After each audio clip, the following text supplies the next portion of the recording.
Assalamualaikum warahmatullahi wabarakatuh. Perkenalkan, nama saya Rosidin, dosen program studi Teknik Informatika Fakultas Ilmu Komputer Universitas Nahdlatul Ulama Cirebon. Pada semester genap 2023-2024, saya mengampu mata kuliah pemrograman mobile 1 atau Android dasar dengan beban kuliah 4 SKS. Mata kuliah pemrograman mobile 1 merupakan mata kuliah praktikum dilaksanakan secara luring, tatap muka langsung di kelas sebanyak 14 kali pertemuan. Dengan mengikuti mata kuliah ini, diharapkan mahasiswa mampu membuat aplikasi Android menggunakan software Android Studio, yang saat ini banyak yang menggunakan smartphone dengan sistem operasi Android. Metode yang digunakan adalah project based learning, sehingga mahasiswa diberikan tugas secara kelompok untuk membuat suatu project. Project dipantau dari mulai UTS sampai UAS. Setiap kelompok akan membuat project yang hasilnya dipresentasikan. Berikut ini materi pokok pembelajaran pemrograman mobile yang terdiri dari: pertama, pengantar pemrograman mobile Android, mulai dari instalasi Android Studio dan dasar-dasar penggunaan Android Studio. Kedua, UI UX dasar menggunakan Figma. Ketiga, layout dasar Android menggunakan constraint layout. Yang keempat, komponen dasar pada Android Studio, yaitu text view, button, dan edit text. Kelima, lebih lanjut penggunaan layout atau linear layout, tabel layout, relative layout. Keenam, komponen dasar checkbox, radio button, toggle button, spinner. Ketujuh, komponen dasar top up bar dan menu item. Kedelapan, UTS. Kesembilan, membuat icon dan splash screen. Kesepuluh, pesan dasar pada Android, yaitu menggunakan TOAS, snack bar, dan dialog message. Ke-11, intent activity, application life cycle, fragment activity. 12, membuat list view, recycle view. 13, button sheet, button navigation, desain aplikasi dashboard. 14, project sederhana membuat profil dan about us. 15, Android project to do list. Dan yang terakhir 16, UAS.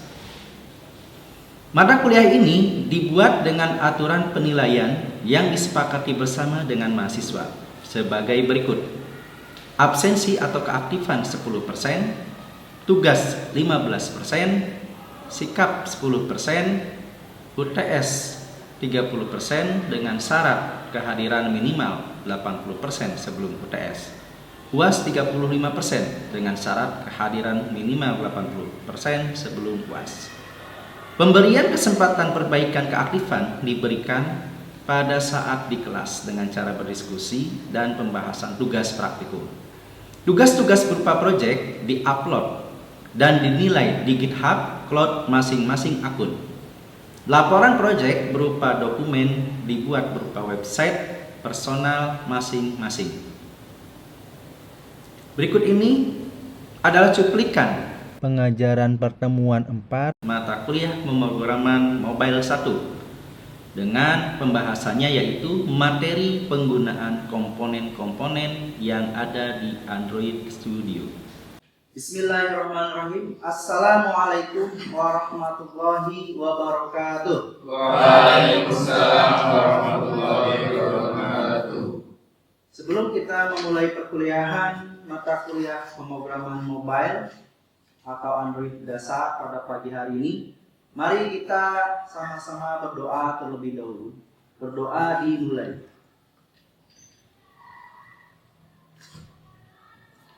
Selesai? Baik, saya akan absen terlebih dahulu ya untuk kehadiran pada pagi hari ini. Iksan Rifki Supriyanto, Hadir, Pak. Khairun Nisa, Izin atau sakit atau apa? Izin Pak. Rahayu Firdaus, Sukma Wijaya, Izin Pak. Fahmi Aldi, Izin. Rianto, Izin. Alfiana Nugraha, Izin. Anggi Alamsa, Muhammad Hilman Basir Sirojudi, Hadir. Faiz Indra Fauzi, Hadir Pak. Fikri Aderiana, Hadir Pak. Muhammad Idulasul Amal, Hadir. Larosa Nurlika. Oke. Selanjutnya kita ke materi ya. Materi hari ini yang akan kita bahas yaitu penggunaan komponen pada Android Studio. Ya. Sebelumnya kita sudah mempelajari mengenai penggunaan layout ya. Ada constraint layout, ada linear layout, kemudian ada relative layout. Oke, apa saja sih yang ada di Android Studio ini komponennya ya? Jadi ada beberapa komponen yang akan kita pelajari ya, yang digunakan pada Android Studio. Yang pertama adalah text view. Yang kedua button. Yang ketiga edit text. Yang keempat image view. Yang kelima checkbox. Yang keenam radio button. Yang ketujuh toggle button.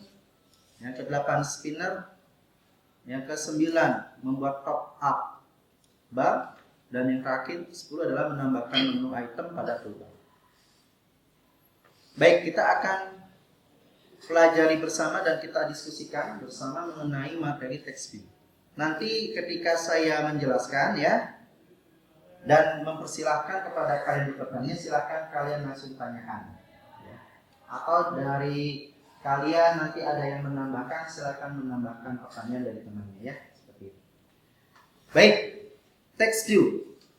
Text view itu adalah komponen subkelas dari kelas view yang menampilkan teks di layar. Ya, jadi text view itu adalah subkelasnya view.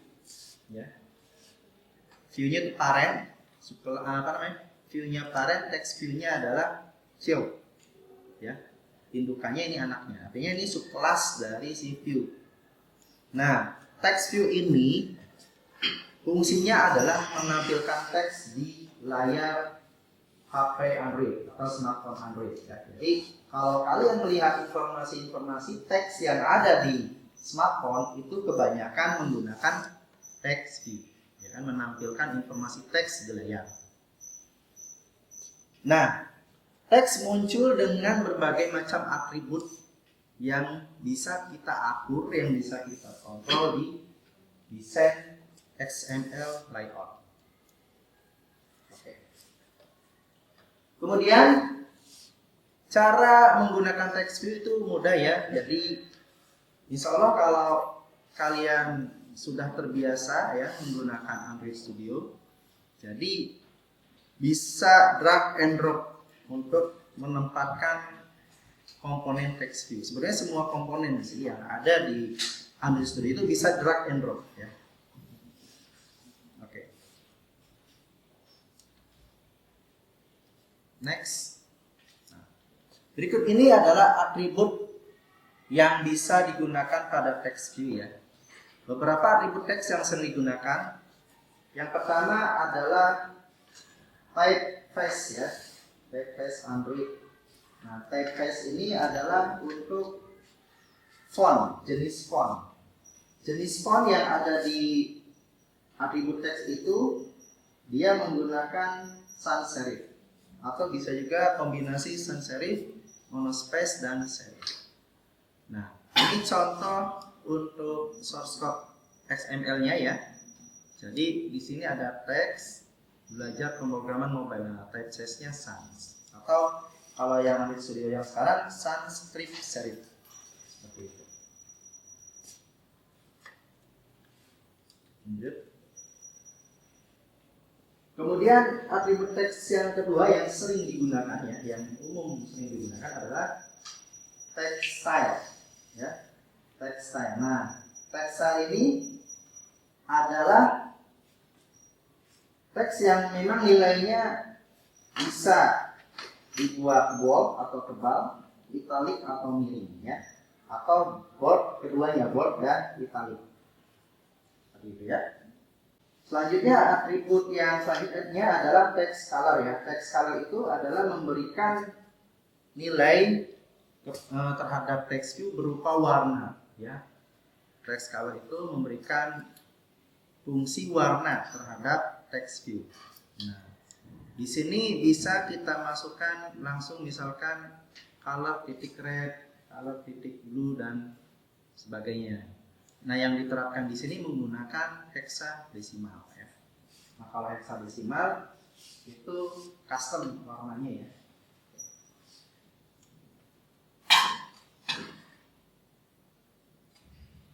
Oke.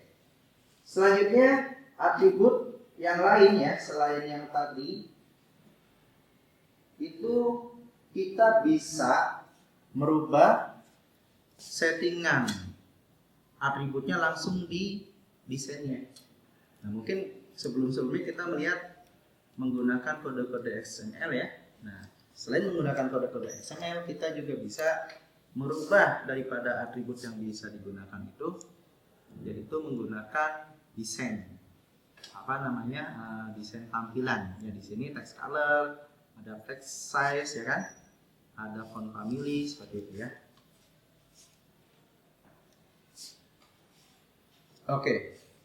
Selanjutnya atribut yang berikutnya adalah atribut yang digunakan pada text view mengenai ukuran. Nah, secara default ketika kita menambahkan text view, nah di sini kalau kita menambahkan text view itu ada tulisan hello ya. Nah, di sini sudah ada keterangan yang digunakan layout width-nya ada transparent, kemudian ada layout height-nya transparent. Nah, oke, saya akan bertanya dari sini dulu. Apa perbedaan antara ukuran layout width dengan layout height? Silakan. Oke, silakan Rafasan. Pak izin menjawab. Perbedaannya adalah layout width tampilan komponen yang bisa berubah menggunakan ukuran lebar, dan layout height tampilan komponen yang bisa dirubah menggunakan ukuran tinggi. Oke, jawabannya benar ya. Tepuk tangan untuk Rafasan. Ya, jadi width itu lebar ya.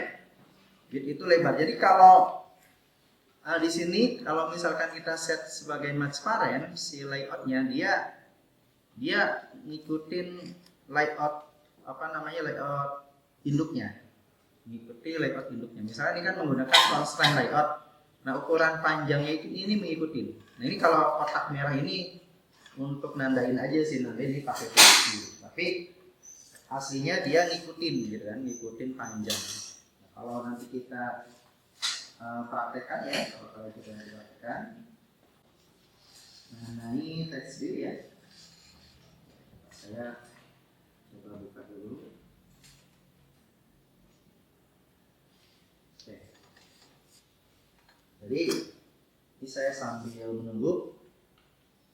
Text view itu apa namanya, layout width itu dia ukurannya bisa transparent, bisa crop content ya. Nah, di sini.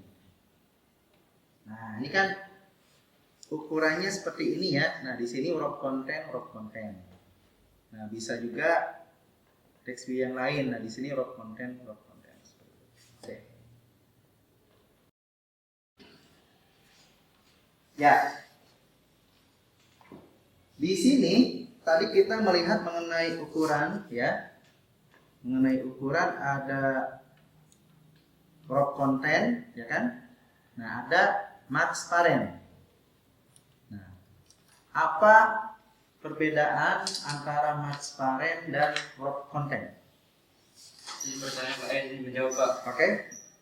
Transparan adalah ukuran yang sudah pasti, sedangkan web content adalah ukuran yang tidak pasti. Oke, dengan Faiz ya. Faiz. Matsparen ukurannya pasti. Rock content tidak pasti. Masih kurang tepat. Barangkali yang lain ada yang bisa menambahkan atau melengkapi jawaban dari Faiz? Izin menambahkan Pak. Ya, lanjut Firdaus, silakan. Menurut pengetahuan saya, Matsparen adalah ukuran sesuai dengan induk layout utamanya sampai ukurannya maksimal. Mengikuti panjang ataupun tinggi dari induk utamanya, sedangkan wrap content ukurannya mengikuti komponen itu sendiri Pak. Oke, tepuk tangan untuk Faiz dan Rahim Firdaus. Ya, jadi Matsparen itu ngikutin induknya ya. Rock content dia yang ngikutin ukuran dari komponen itu sendiri. Nah, kita bisa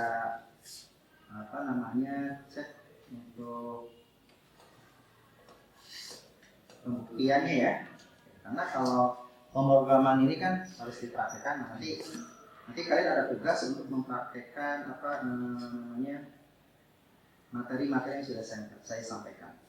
Nah, kita lihat di sini. Oh, belum ya. Belum tampil.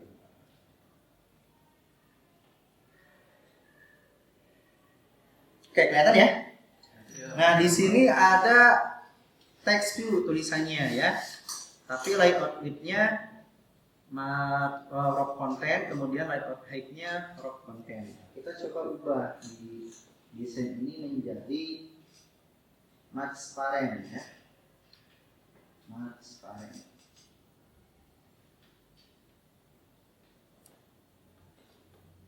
Nah, kita lihat ya ukurannya mengikuti induknya ya, induk si layout-nya.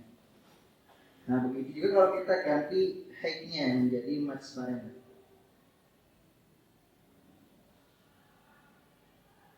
Nah, sama kan? Jadi full. Height-nya full, width-nya full. Gitu ya. Oke. Saya balikin lagi block kontennya.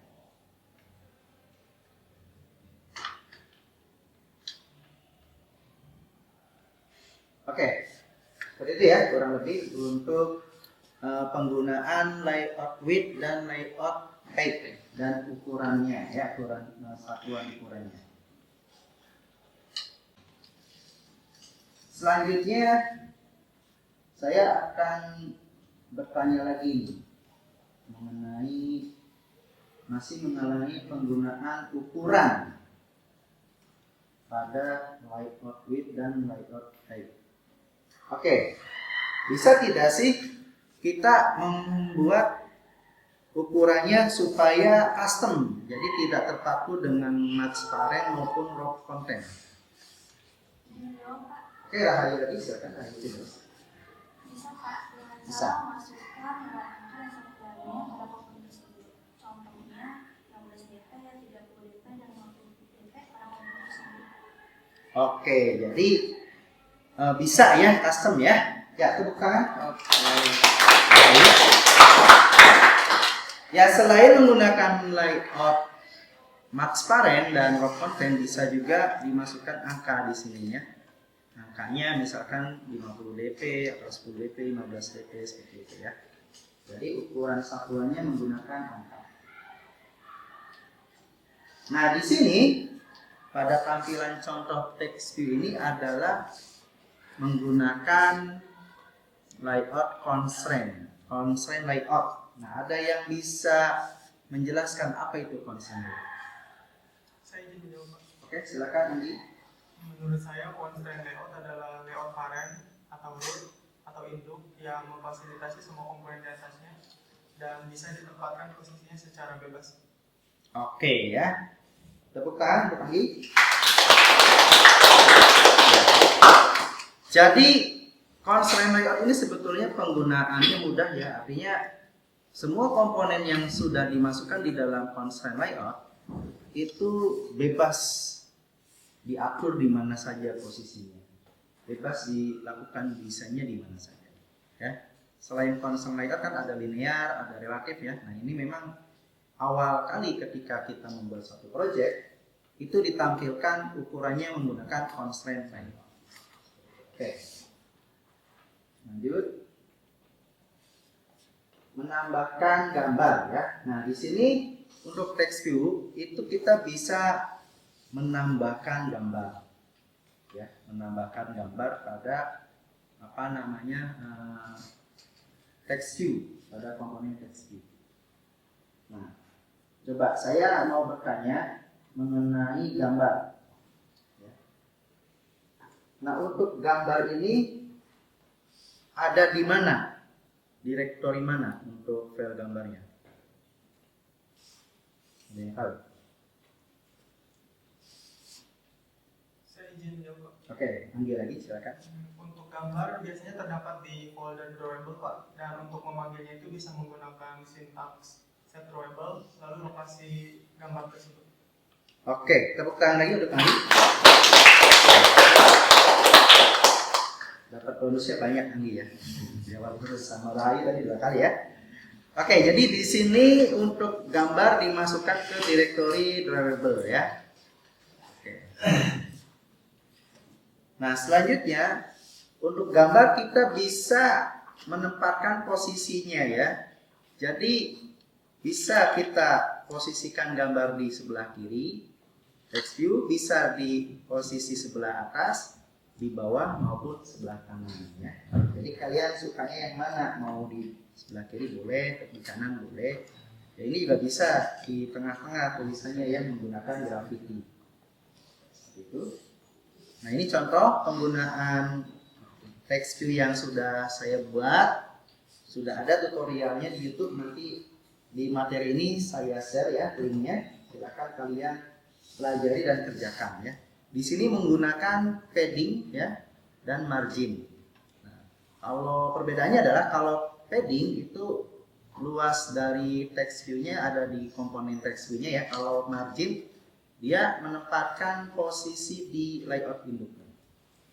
Nah, ini untuk contoh tampilan desain dan outputnya. Nah, silakan di sini nanti ada tutorial membuat text view ya. Kalian bisa klik seperti itu. Baik. Nah, sebelum saya akhiri, ada tugas yang memang harus kalian kerjakan ya.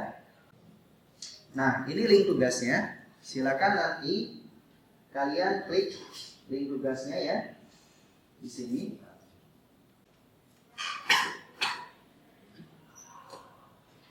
Nah, nanti link tugas ini kalian klik, nanti akan tampil ada sekitar 10 soal yang harus kalian selesaikan. Nah, soal-soalnya berhubungan dengan materi yang hari ini kita bahas. Oke. Ada lagi yang mau ditanyakan sebelum kita akhir perkuliahan ini? Sudah cukup ya? Baik. Kalau sudah cukup, mari kita tutup perkuliahan ini dengan baca hamdalah. Alhamdulillah. Wallahul muwaffiq ila aqwamit thoriq. Wassalamualaikum warahmatullahi wabarakatuh. Waalaikumsalam warahmatullahi wabarakatuh. Demikian deskripsi mata kuliah pemrograman mobile 1 atau Android dasar dan cuplikan video perkuliahan pada saat saya mengajar. Semoga bermanfaat dan tentunya ini merupakan salah satu kegiatan Tridharma dosen yang harus dilaksanakan. Saya Rosidin mohon undur diri. Sampai jumpa lagi di lain kesempatan. Wallahul muwaffiq ila aqwamit thoriq. Wassalamualaikum warahmatullahi wabarakatuh.